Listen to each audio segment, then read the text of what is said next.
مولاي صل وسلم دائما أبدا على حبيبك خير الخلق كلهم.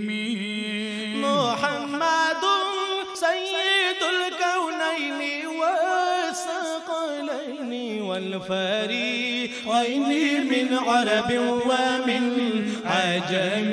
مولاي صل وسلم دائما أبدا على حبيبك خير الخلق كلهم. يا أكرم الخلق ما لي من ألوذ به،